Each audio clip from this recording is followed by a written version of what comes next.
புதுசா English learn பண்ண start பண்ணியிருக்கக்கூடிய பிகினர்ஸ்க்கு யூஸ்ஃபுல்லான நம்மளோட டெய்லி லைஃப்ல யூஸ் பண்ணக்கூடிய சின்ன சின்ன சென்டென்சஸ் தான் இந்த வீடியோல நம்ம பார்க்க போறோம். பசங்க சரியா படிக்கல, சில சப்ஜெக்ட்ல ப்ராப்பரா மார்க் வாங்கல அப்படின்னா உன்னோட கவனம் எங்க இருக்கு, படிப்புல இருக்கா வேற எதுல இருக்கா அப்படின்னு நம்ம கேட்போம் இல்லையா? உன்னோட கவனம் எங்க இருக்கு அப்படின்றத நம்ம இங்கிலீஷ்ல எப்படி கேட்கலாம் அப்படின்னா, where is your attention, where is your attention அப்படின்னு கேட்கலாம். அவன் ஏன் அப்படி இருக்கான், அவனுக்கு என்ன ஆச்சு அப்படின்னு கேட்போம் இல்லையா? அவனுக்கு என்ன ஆச்சு அப்படிங்கிறத நம்ம இங்கிலீஷ்ல எப்படி கேட்கலாம் அப்படின்னா, watts happen to him, watts happen to him அப்படின்னு கேட்கலாம். நீ இவ்வளவு நேரம் விளையாண்டுட்டே இருக்க, நீ எப்ப படிப்ப அப்படின்னு நம்ம கேட்போம் இல்லையா? நீ எப்ப படிப்ப அப்படிங்கிறத இங்கிலீஷ்ல நாம எப்படி கேட்கறது அப்படின்னா, when will you study, when will you study அப்படின்னு கேட்கலாம். எனக்கு யாரோட உதவியும் வேணாம், இல்ல அப்படின்னா எனக்கு யாரோட ஹெல்ப்பும் தேவையில்லை அப்படின்னு சொல்லுவோம் இல்லையா? அதை இங்கிலீஷ்ல எப்படி சொல்றது அப்படின்னா, I don't want anyone's help, I don't want anyone's help அப்படின்னு சொல்லலாம்.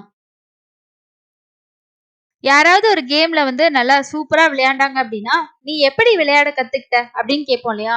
அதை எப்படி இங்கிலீஷ்ல கேட்கறது அப்படின்னா, how did you learn to play, how did you learn to play அப்படின்னு நம்ம இங்கிலீஷ்ல கேட்கலாம். ஒருத்தங்க நல்ல டேஸ்டா சூப்பரா சமைக்கிறாங்க அப்படின்னா, நம்ம அவங்க கிட்ட நீ எப்படி சமைக்க கத்துக்கிட்ட அப்படின்னு கேட்போம் இல்லையா? அதை எப்படி இங்கிலீஷ்ல கேட்கறது அப்படின்னா, how did you learn to cook, how did you learn to cook அப்படின்னு நம்ம கேட்கலாம். வீட்ல இருக்க யாராவது வெளியில டூரோ இல்லனா கெஸ்ட் வீட்டுக்கு போயிருக்காங்க அப்படின்னா, நீ எப்ப திரும்ப வருவ அப்படின்னு கேட்போம் இல்லையா? நீ எப்ப திரும்ப வருவ அப்படிங்கறத இங்கிலீஷ்ல எப்படி கேட்கலாம் அப்படின்னா, when are you coming, when are you coming அப்படின்னு கேட்கலாம். உங்களுக்கு எது வேணுமா, ஏதாவது தேவையா அப்படின்னு கேட்டா, எனக்கு தேவையில்லை அப்படின்னு நம்ம சொல்லுவோம் இல்லையா?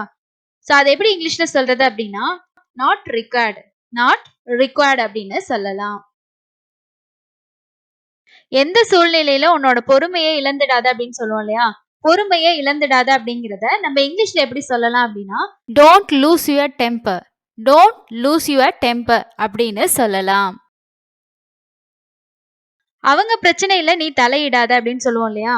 சோ தலையிடாத அப்படிங்கிறத நம்ம இங்கிலீஷ்ல எப்படி சொல்லலாம் அப்படின்னா, டோன்ட் இன்டர்ஃபியர், டோன்ட் இன்டர்ஃபியர் அப்படின்னு சொல்லலாம். வலது பக்கமா திரும்பு அப்படிங்கிறத நம்ம இங்கிலீஷ்ல எப்படி சொல்லலாம் அப்படின்னா, turn right side, turn right side அப்படின்னு சொல்லலாம். ஃப்ரீயா தானே இருக்க, இந்த பாத்திரத்தெல்லாம் கழுவு அப்படின்னு சொல்லுவோம் இல்லையா? பாத்திரங்கள் எல்லாம் கழுவு அப்படிங்கிறத நம்ம இங்கிலீஷ்ல எப்படி சொல்லலாம் அப்படின்னா, வாஷ் த டிஷஸ், வாஷ் த டிஷஸ் அப்படின்னு சொல்லலாம். நாளைக்கு நான் பேசுறேன் அப்படிங்கிறத நம்ம இங்கிலீஷ்ல எப்படி சொல்லலாம் அப்படின்னா, talk to you tomorrow, talk to you tomorrow அப்படின்னு சொல்லி இங்கிலீஷ்ல சொல்லலாம். உன்கிட்ட மொபைல் இருக்கா அப்படின்னு கேக்குறத நம்ம இங்கிலீஷ்ல எப்படி கேட்கலாம் அப்படின்னா, do you have mobile, do you have a mobile அப்படின்னு கேட்கலாம். சிலர் எந்த ஒரு விஷயத்தையும் பார்த்தா முணுமுணுத்துக்கிட்டே இருப்பாங்க. முணுமுணுக்காத அப்படிங்கிறத இங்கிலீஷ்ல எப்படி சொல்லலாம் அப்படின்னா, don't mumble, don't mumble அப்படின்னு சொல்லலாம். எந்த ஒரு விஷயத்தையும் பெருசுப்படுத்தாத அப்படின்னு சொல்லுவோம் இல்லையா? பெருசுப்படுத்தாத அப்படிங்கிறத நம்ம இங்கிலீஷ்ல எப்படி சொல்லலாம் அப்படின்னா, don't exaggerate, don't exaggerate அப்படின்னு சொல்லலாம். இந்த வீடியோ யூஸ்ஃபுல்லா இருந்துச்சுன்னா லைக் பண்ணுங்க, மறக்காம உங்களோட ஃப்ரெண்ட்ஸ் கூட ஷேர் பண்ணுங்க. இது போன்ற யூஸ்ஃபுல்லான வீடியோஸ்க்கு தொடர்ந்து நம்ம சேனலை சப்ஸ்கிரைப் பண்ணுங்க. தேங்க்ஸ் ஃபார் வாட்சிங்.